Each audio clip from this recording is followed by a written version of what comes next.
studio on the beats.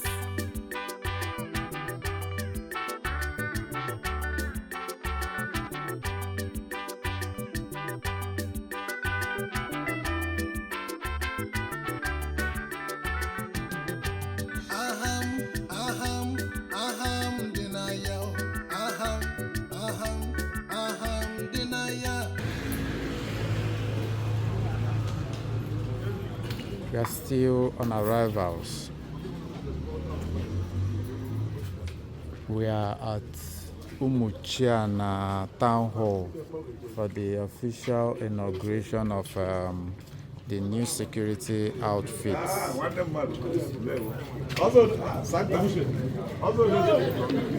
set up by the executive governor of Anambra State, the Operation Achi.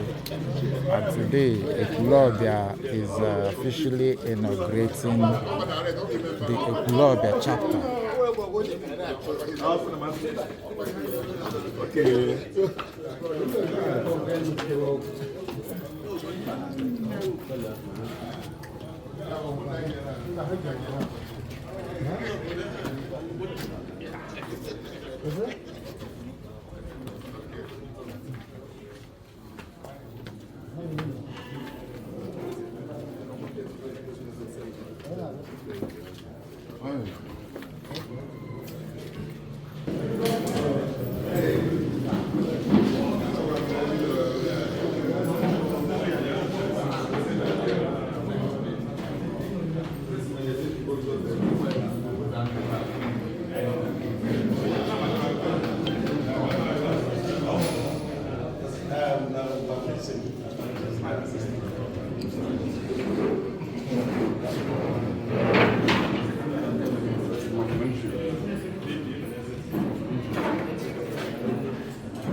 Ekelekwa m ka onye chiri ya zele biko anyị ga-amalite site n'ibede ga-akpọlite redọktọ na n'etiti anyị olu anyị mere mmalite Dr. Sad Elias. Praise the Lord.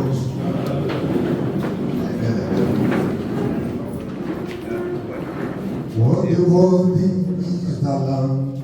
Worthy is the Lamb.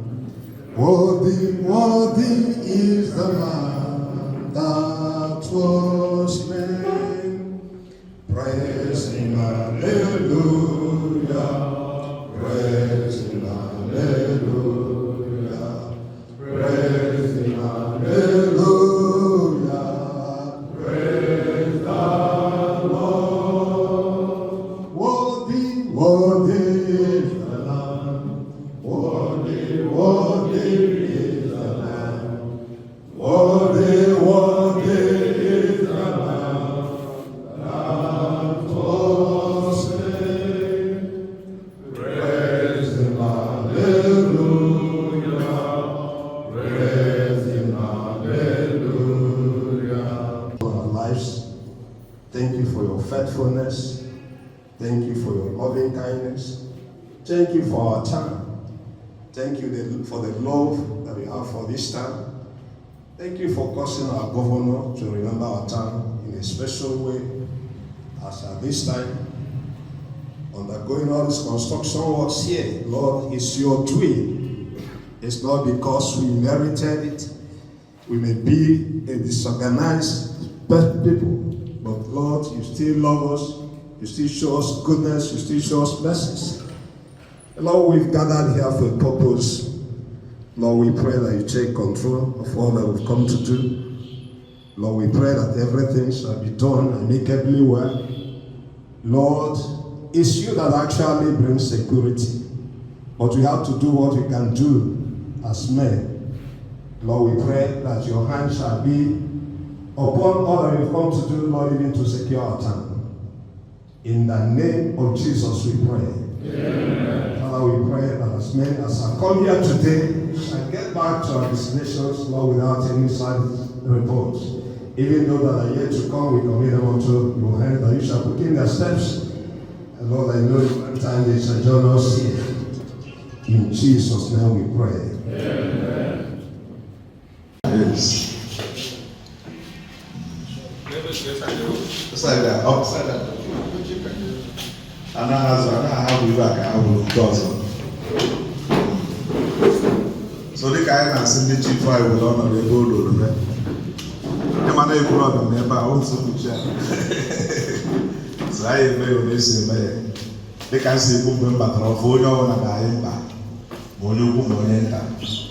So if I do better, I know you have a better.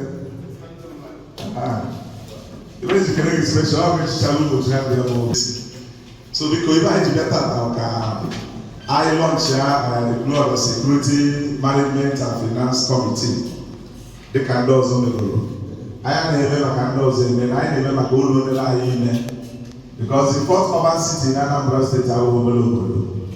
And Dutch women, they are doing to and the teacher I had no prof, what we have when executive, when a doctor, when every. So, what prof can call even in the Napo, Kaihota and Koma.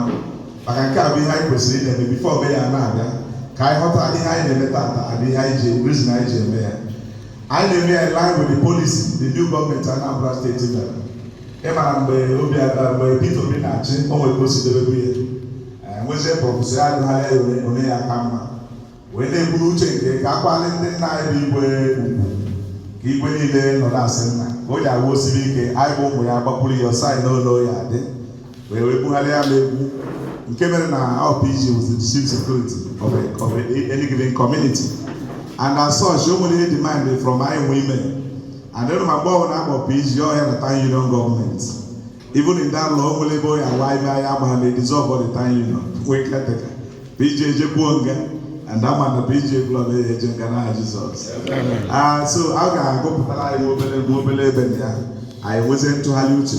They must say now of police Ekwulọbịa. Because when the wife lodge, even to make I lodge I have mayor Nabia.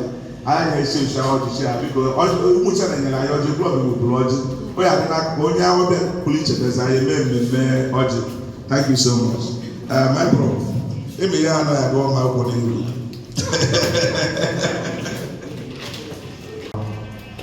Or is why we wait for the mayor of the local government? Which were Chedela Ihaji Makiawale.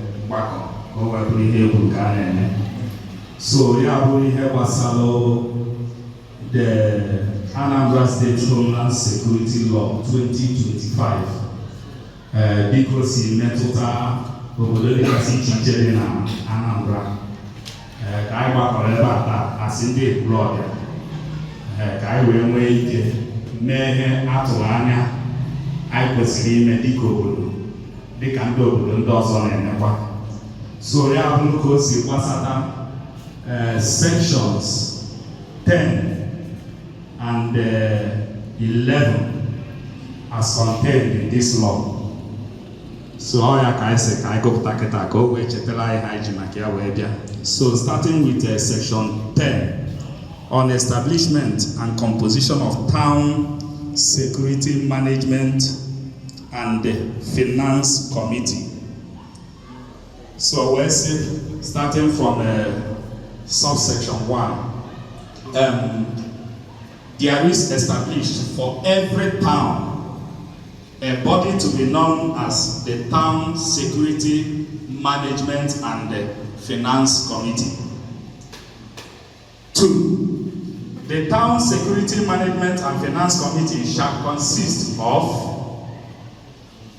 the traditional ruler of the community who shall be the patron, the President General of the Town Union as a member, stakeholders in the community of good standing and integrity, either with expertise on security matters or with financial capacity to provide financial support to the Agune Chamber unit to be nominated by each village in the town and to be constituted by the traditional ruler and the town union, that not exceeding 50 in number as members. Then D, the divisional police officer as member. E, a chairman and secretary who shall be selected by the member of the committee from among themselves. The stakeholder, that is subsection 3. The stakeholders and chairman appointed under paragraph C and E of subsection 2 of this section shall serve for a period to be determined by the town security management and finance committee. 4. The town security management and finance committee shall, when constituted, be inaugurated by the mayor of the local government area before the committee commences its operations. 5 is on the functions of the town security management and finance committee, and it shall be to 1. Recruit persons into the Agune Chamber unit in the community and send them to the State Security Supervisory Committee for profiling and training, and to suspend or dismiss any such person from the Agune Chamber unit. 2. On the functions. See to the welfare of the security operatives in the community. 3. To ensure that the Agune Chamber unit keeps to the code of conduct laid down for Agune Chamber. 4. To ensure that the Agune Chamber unit is neither involved nor biased in village squabbles and the politics. 5. To ensure that cordial relationship and strategy are maintained with neighboring towns units of Agune Chamber. 6. To appoint the security commander of the Agune Chamber unit in the community. 7. To raise funds for the operation, welfare, and remuneration of the security operatives in the community. 8. To determine and prepare the budget for the Agune Chamber unit in the community. 9. To determine the terms and conditions of service, including remuneration of the security operatives in the community. 10. To determine the mode of operation of the security operatives in the community, provided that it does not violate the provisions of this law or any other law or any guidelines or directives. It finally to constitute the operations committee of the Agune Chamber unit in the community. Then we come to section 11 on establishment, composition, and the functions of the Agune Chamber Operations Committee. Subsection 1. There shall be for every town an operations committee for the Agune Chamber unit in the community. 2. The operations committee shall be constituted by the town security management and finance committee and shall consist of the President General of the Town Union as chairman, the security commander of the town as a member, the divisional police officer as a member, and such other persons as appointed by the management and the finance committee. 3. The operations committee shall see to the day-to-day running and operations of the Agune Chamber unit. So otu a ka esi were deputy ya na this section 10 and 11 of this law. Dịka o si gbasata ihe obodo dịgasị iche iche kwesịrị ime iji were mee ihe steeti gọọmenti bụ maka nchekwa obodo. Ekelekwa m.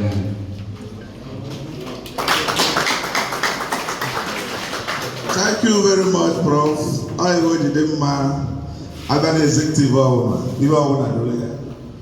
Abiko, I had the Romania for the former president Ekwulọbịa and Pastor Ebenezer Abiko, Bogotena Olu Geben. I'll go one and leave I Maka all no Mufanai, it will be working like I am Lulebeno. Okay, okay, sir. It's a good table. So biko kuna logo deka prof obutala ya. Luckily for us too, I am one commissioner, Kebuku barrister Boko chairman no. So when he say why one or two things, makiba una not target order. He make a layman, kai hota chayo fuma.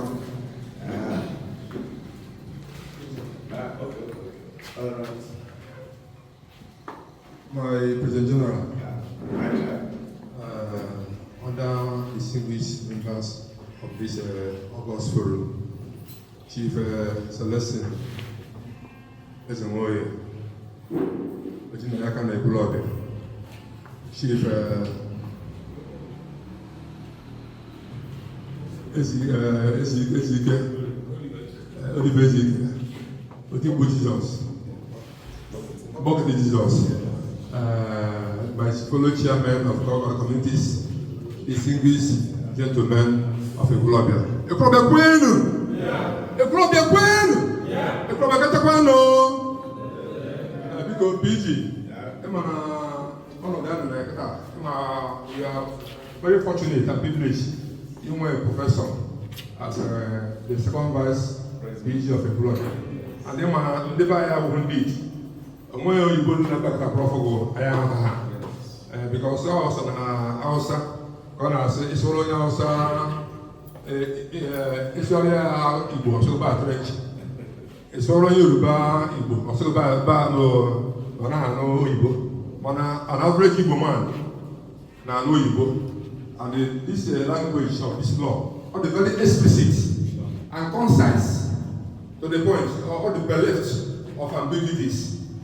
And the implication, all the plain language, because yes, security, I did all the overseas, what I want to so here I will speak for itself. What I will be saying that we must use this opportunity to commend His Excellency, the Executive Governor of Anambra State. God sent call to Anambra State. God sent call to Agota, because we have never had it so good. In Makam, many people no say Ariawa. Now, Anambra, and when it's security, how much is the security in the state? I have the better right of all this agitation for a better slot for people. And I am very unfortunate. When we're boundary with Imo State, we go boundary with the Abia State on the side of Women's. So I am a Ojidika, and thank God for somebody like His Excellency. When not going with his executive, when they put up this law, and this law is all embracing. When an angle, when a perspective on security and welfare, on touching on Kendi Libya, I'm a Libya looking, because I'm a name with Libya. Now roll off ma. I'm a name with Libya. Nejoka. I'm a Libya. Now here. Mana ke soludo ne akata ke government na akata with this Libya ne mo kite na aba ma de egbe odisapia aba ma de egbe ngwa ga to akwaso so ndi ami ka nwa ni dodi ogwa mana onye nkete ọwụna na agwa ogwu ka agba ya egbe mana nsogbu kwa so I'm making an APG na that imana omo ya na akwa consent e watch ya e were a round peg in a round hole. And the executive when they read the Ekwulọbịa properly and justly now, And if what you get Ekwulọbịa will come and and you have always gone by the rules. And you're going to government, you always consult. I'm on here in when because somebody received this message, this invitation to submit names of the town security management and finance committee. After the letter I did now sign here. And we must be thankful to His Excellency Soludo for ensuring them with peace in Ekwulọbịa. Because if Ekwulọbịa is in crisis, I wonder what will happen in other parts of Agata. Because Ekwulọbịa was the headquarters of Agata government area. Just like in when we finish when independent students finish the nation's crisis school. Only Ekwulọbịa. Agata. It deals with all areas, all spheres in security architecture of Anambra State. And I hope when implemented to the letter, it will ensure that now Anambra become the most secure state in Anambra State. And just like Agata, Ekwulọbịa is the hometown and local government of CSNC. Ekwulọbịa should set the mark and set the example for other local governments and other towns to follow. So my PG, I thank you and hope at the end of the day that under your watch, under your able watch, Ekwulọbịa town must have set the pace for other local governments and other towns to follow. I greet you, sir. I talk my car for you, sir.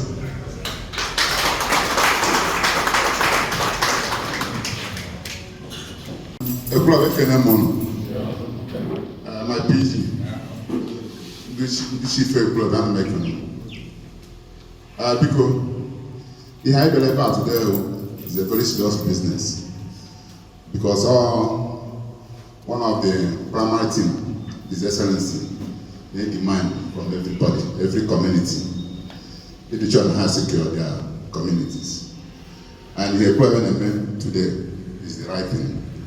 And for our angle now, I know Ekwulọbịa constitutionally, according to what the law of Agunation has said. So because here now, I got in the Ekwulọbịa now, it's time for us to wake up and take security as a serious business, because security is for everybody. All for us to protect our life and protect our property. So I have something very, very serious that government wants us to do. And I believe in this time we will get it right. Thank you very much. The security commander for Ekwulọbịa. For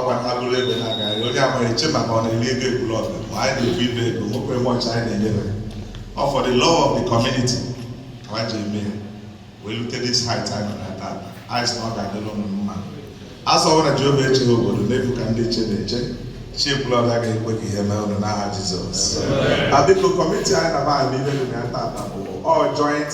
I have a joint something. Joint in the sense, I'm now you go number one citizen. Because this each village chairman I let the higher nominee on side, no side, or the barrister they could observe. So all a joint committee. And I don't do Ekwulọbịa, no, man. Only one and support. I was in Bana EP, I was in Bana EP. Now you put Chalopo, what's the Amazon spelling EP, Amazon KEDU. And don't I am on the back, I am a good spelling even about. See if I'm a Ekwulọbịa first. So because I know your support when you're going to have and I can help that. I can help that. How long for my fund actually banana and with opportunity back at Java because I will space even man 50. But I joke I be good with village nominees. And I done that village nominees. Based on racial equality, and we can't see or highest the largest village. How with the 8 persons? With the 4. The rest otherwise I got 3. Then the rest 3 village above me over and with the 2. Until making it about 32 with PG already. So on that nominees can actually create that. As time goes on, I require more person. Whoever will find worthy, they Ekwulọbịa was need to tell need with the go when they go with it. Because one thing that gives me joy as PG no get out to buy go say Ekwulọbịa. Ekwulọbịa nwere mmadụ, Ekwulọbịa bụ ndị nwere ego. Nwoke ndị nwere obi eji eli ya. Maka ikilikata palliative ekere na Ekwulọbịa last December. As in Chubuya double na before you know it, each household and they give it. I know you have a Gadiru. Yeah, they will never know something in the Bible. Jesus. Because when you also one or two things, okay, all committees, you know their duties. When I took one, I got you in a year. I got my you were in what we're in our money is security here before now. I don't know about it, get it out. This is a book, the guru, the God. And the guy over there, about him off mountain, but that I will pass and parcel of this arrangement. My boy, not of the brother, when it goes here, you already got to hear. Some of them are way back. Some of them are way back due to and there are short notice. So the brother remain grateful to those people. Bondi over on the security mark fact cell. Security otherwise the problem is not able to get because of the approach to security. So my body take it down. Before the governor swing into action, the problem is stability and security ever. So I'm not saying the problem they can do to it. But I'm not going to say for a neighbor approach. That's all. That's all. Eventually, you want to have a very good so, I want to get a very good on that side. When I told him encourage, I mean, we'll go to the villages who have to help me war. Because you village of the gate, what is that we hear them? Maka Oya na Tracy, we're not. Oh, my house is in Bala. Would you not break them when I'm indicated today? So, all I can say now, I think a PG cover. When you are more, but we are selected from village. But when I special tea, able to have whatever means, I call for service and responsibility. And on that those ones. So, because which I can now encourage, God will help us. And what I said behind now, I won't wait tell now they are China. And we will prove and testimony, this about testimony. But I think what can I ever look at that? So, because I can now, Mamma don't deploy the name. You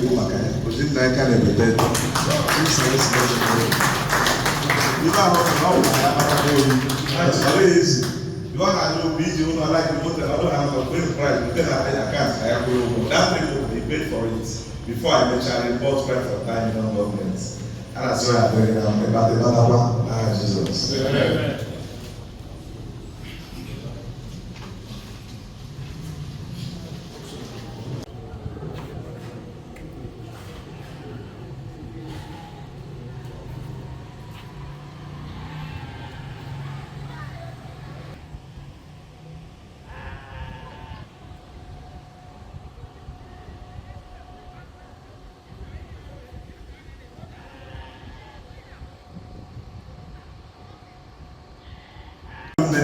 Because senior which mara no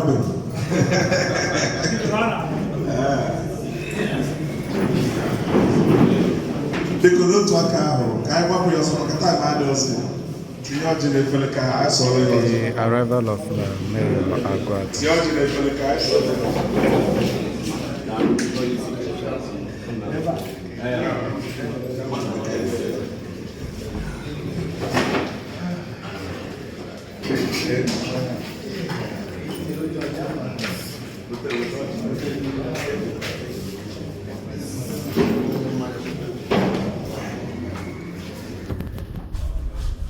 Abiko kai solo Mayor Oyaji Makai Warrior go on I remember with one time okay we deputy Mayor Ekwulọbịa I know in the social way. If I hear when I want I can I know the program was in on our chest I went normally also there easily the batata. You are welcome.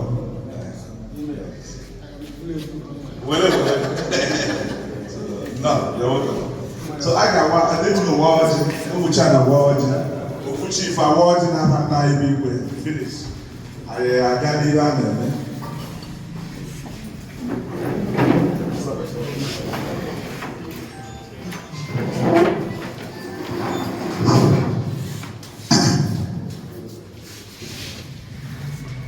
Ekwulọbịa nọ onye ọbịa anyị nwere nnọchianya gọvanọ n'etiti anyị so unu nnọọ ọjị unu ma ọ naghị asụ aka oyibo na Igbo ka ọ na-anụ ya ise maka ogologo ndụ na ahụ isi ike n'ọjị anyị ji n'aka n'isi anyị niile, n'isi PG anyị, n'isi ndị ezekutiv ya, n'isi our mayor, n'isi ndị nche anyị, n'isi gọvanọ anyị. Anyị na-asị na ndị ọnụ gọọmenti enye ahụ anyị n'aha Jizọs. Anyị na-asị ndị nche anyị niile ga na-eje na-abata abata. Ndị omekome enyeghị ofu onye ha ya ahụ anya kama eji nwayọọ nwayọọ na-akpọkọta ha na-etinye n'ọnọdụ ha ya nọ ka Anambra steeti wee dị mma. Anyị na-asị ọnọdụ anyị na ebe a taa anyị na-ahanye n'aka Chineke maka na efu onye nche na-eche ma ọ na Chineke echeghị obodo. So Chineke ka ọ bụrụ onye isi nche anyị na-esozie n'azụ. Ọ dị otu a anyị ji anyị ahụ ihe ọjọọ n'aha Jizọs. N'ikpeazụ anyị na-asị na gọvanọ anyị na-eme ọfụma, sekọndịrị anyị na-adị ya mma. Na Chineke kwado ọjị anyị a na sekọndịrị gọvanọ anyị a n'aha Jizọs Kraịst onye nwe anyị.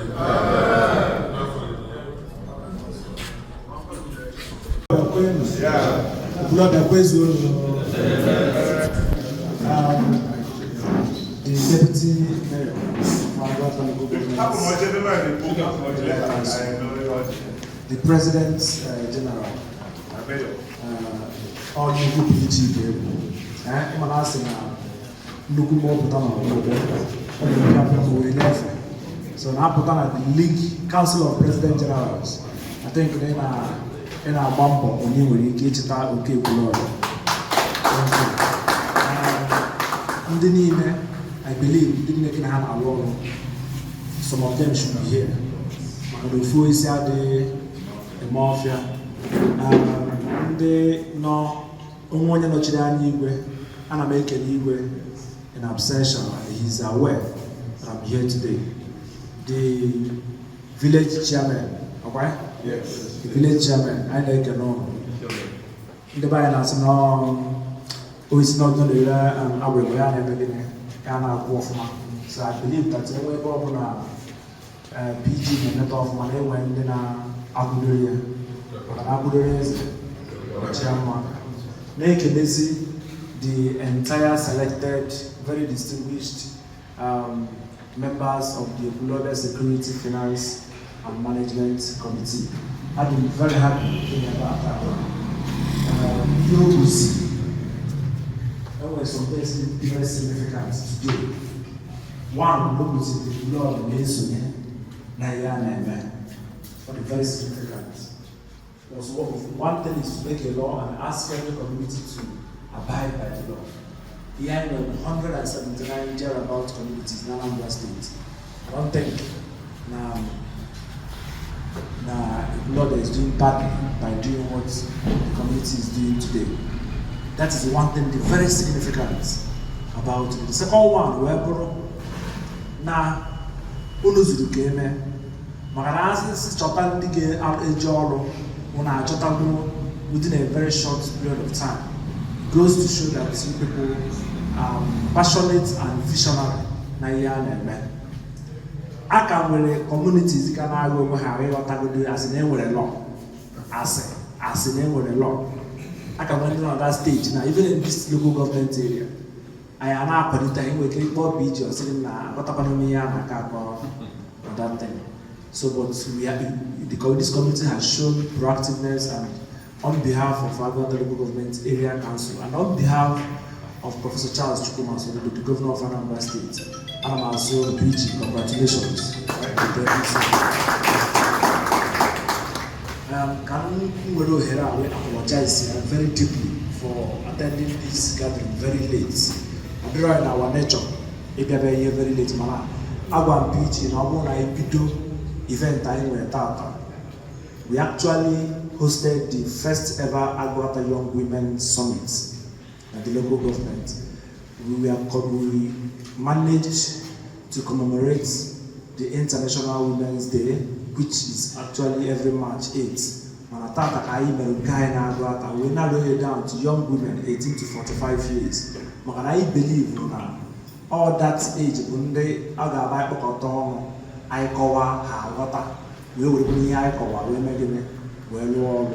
that's why today at the local government council we had a lot of very distinguished women, extremely distinguished women in their different endeavors.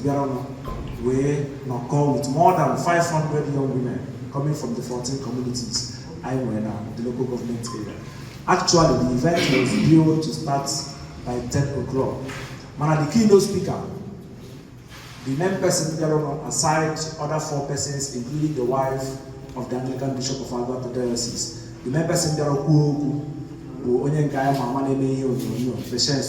Mama G. So she actually delayed the event because of emergency this morning. I waited by almost 2 p.m. The event I did to start by 10. So it was almost a disaster. When I checked it out, I didn't since 9 o'clock. Because he said that principle of no African time. You go 1, go 1, you go 10 or 10. So most of them now we get 10. We were since 9 o'clock till almost 2 p.m. when we started. Barrister Boko was also there briefly. And that was to show that so I'm very sorry. One no and I'm deputy I be late because I didn't. And this is second thing to inaugurate the security finance and management committee. I want to thank you for making the job very easy. I know some places I can't do the law, but the President General has made me to understand I got here. So I'm going to thank you for making the job very easy for me. Governor Mechagora by inspiring the production of that law. As far as the security of Anambra State is concerned, the foundation of our security is on that law. And when I watch, I feel yes, as I know more just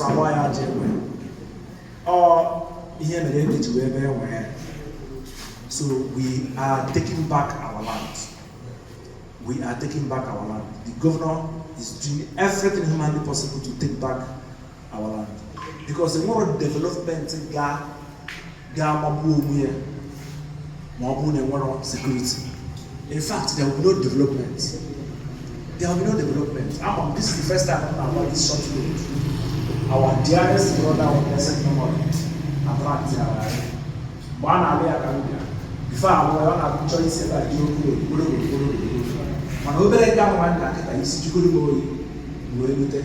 so you can imagine how it will be.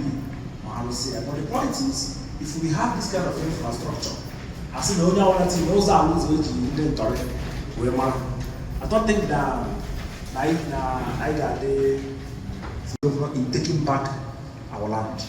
Governor Yaman, he must be at one point at the where Anya Oja Afonso and other places, and the Ekwulọbịa Security Finance and Management Committee, Banya, Governor, the state government, the local government, Afonso, the Ekwulọbịa as far as security is concerned. So I'm making honor for making yourselves available. All the up. This time around, the area can't be out. It's good work because when you are going to get a line, you could have passed them. They are in a hall of all the channel, National Inuguration, Casey, Hanosiboro. So if the pressure on everybody, not just the PG, only from the PG and the other one, but you go idea of finding the village chairman, pass ya obere ball. Pass so I begin to when you go and the goal I get be make sure I catch this community. The DPO, Agota Divisional Headquarters, welcome sir. You're welcome. So here I be attacked to inaugurate this committee. My own is just to say, Biko,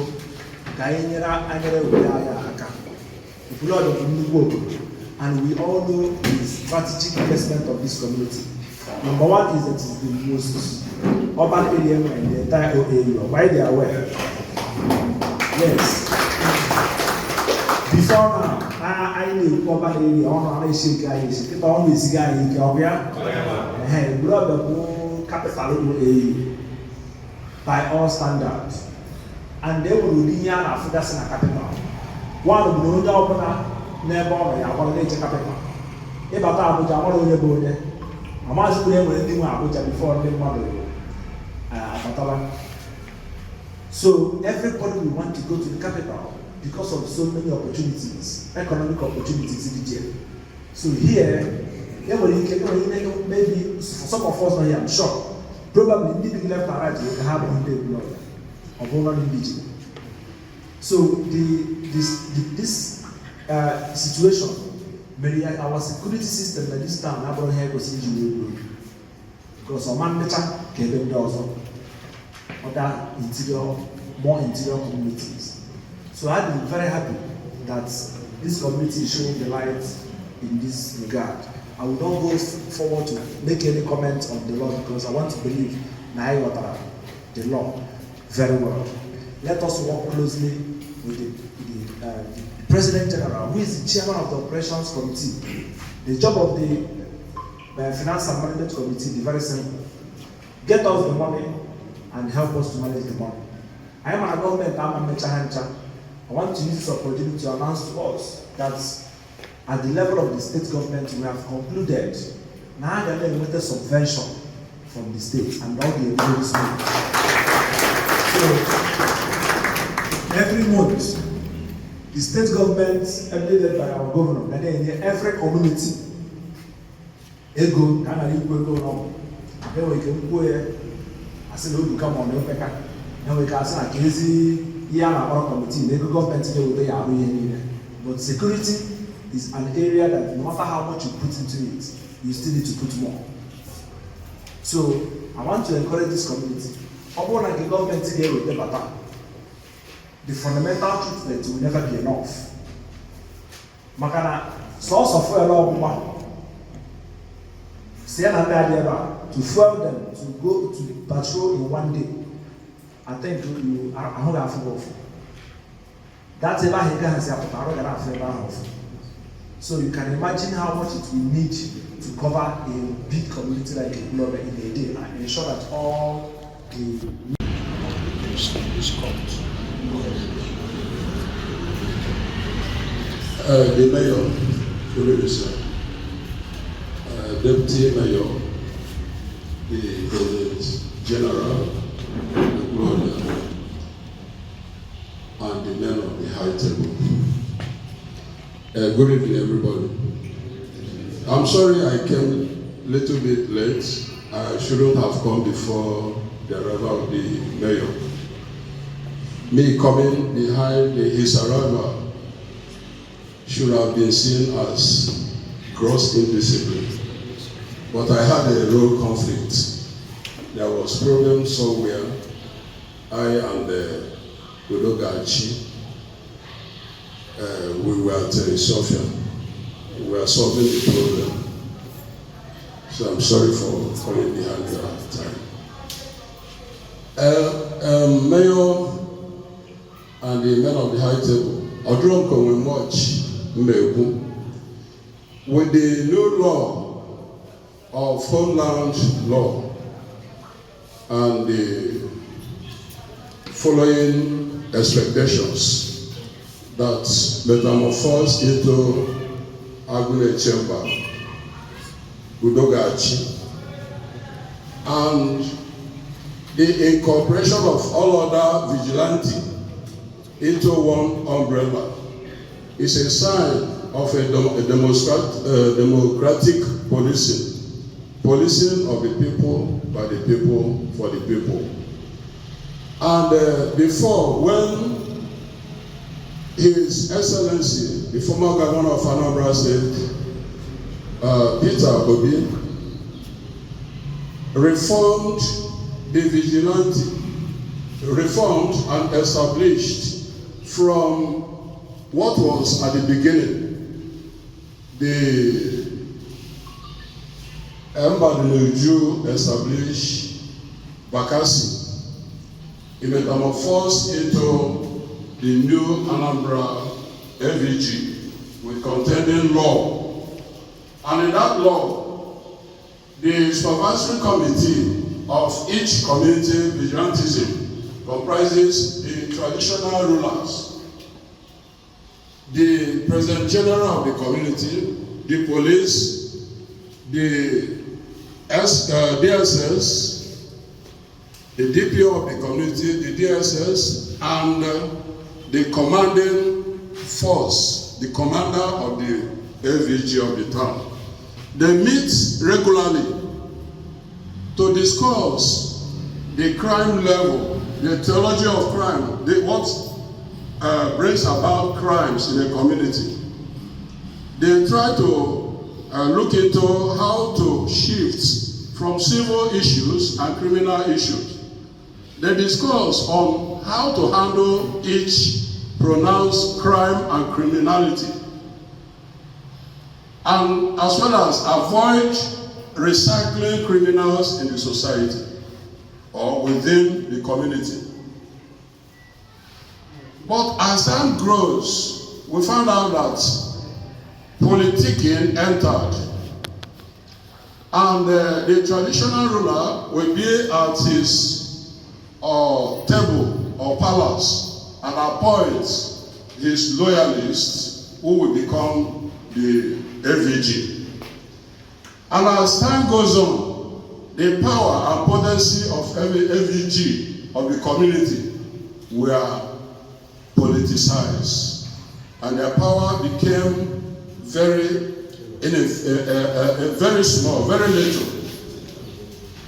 And as time goes on, the village FVGs sprang up, and was almost dominated by the village president generals. As we have president general at the town, we have president general in the villages.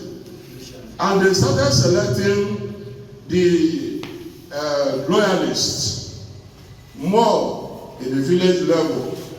The power of vigilante were equally weakened. And among the vigilante, the stipend being given to them, most importantly from the state government. Those times they started by 20,000 for each vigilante in the community. At a time, 15,000.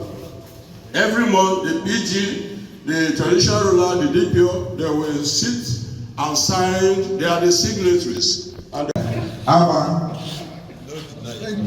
the village is collecting their if you see something, you say something. Collection of laws by the village leaders. Collecting their homeland security laws. Hola. President General of Ekwulọbịa.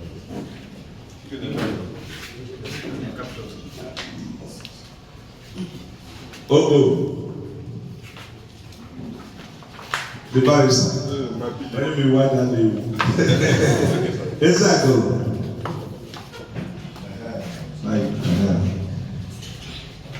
I'm gonna see.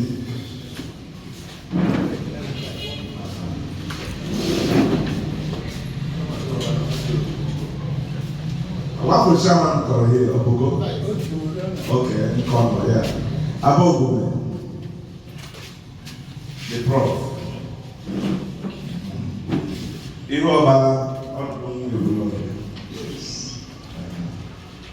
So because they can't really have a lot, only one about for the song, na law adịghị ya adịla ezi. If one has something to say something, anyway, machinery development put to the place, get a kid in a gang coma. I think on this, I can go with the mayor, sir. I can go with the list of the nominees. So, because I am elected from, I did based on the village and nominees. Engineer, if I am one go, the government to book. Honorable Joseph Echechuku, Mr. Chukwemeka Bernard, Nze Okoli Chidoke.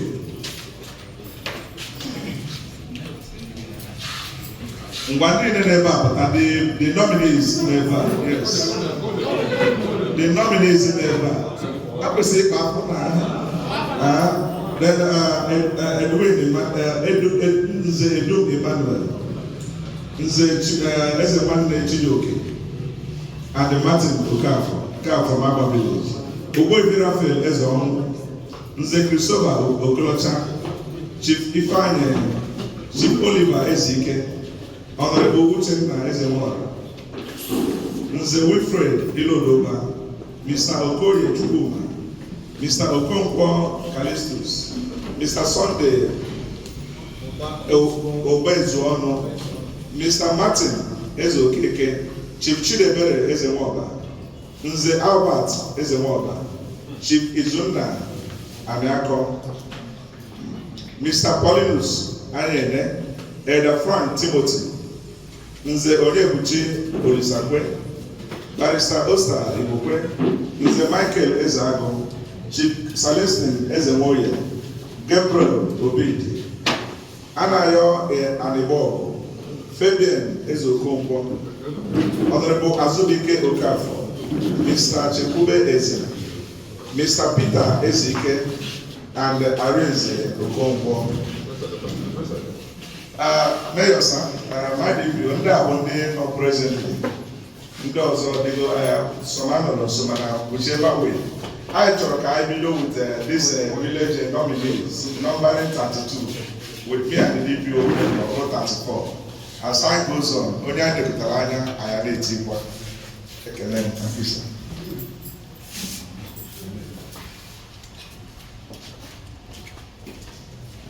Thank you once again, PG. Thank you. I hate to know for putting yourselves available to do this job for this community. I believe we have a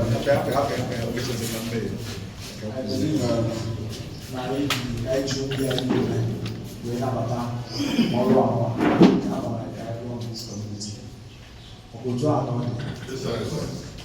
On behalf of Mr. Governor Charles Chukwu Masori, the CFR, the Governor of Anambra State, I hereby inaugurate you as official members of the Ekwulọbịa Security Management and Finance Committee on this day, Friday, the 7th day of March 2025. Congratulations.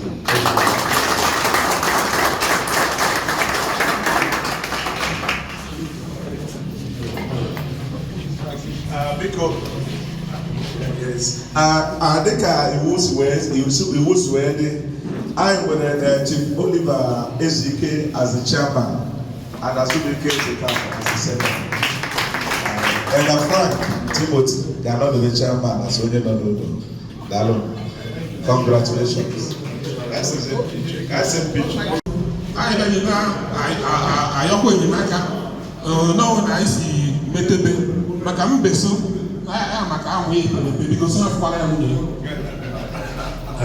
So I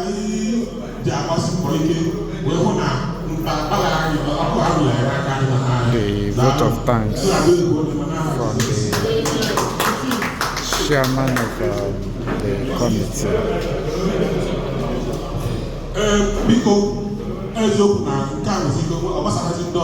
Our secretary,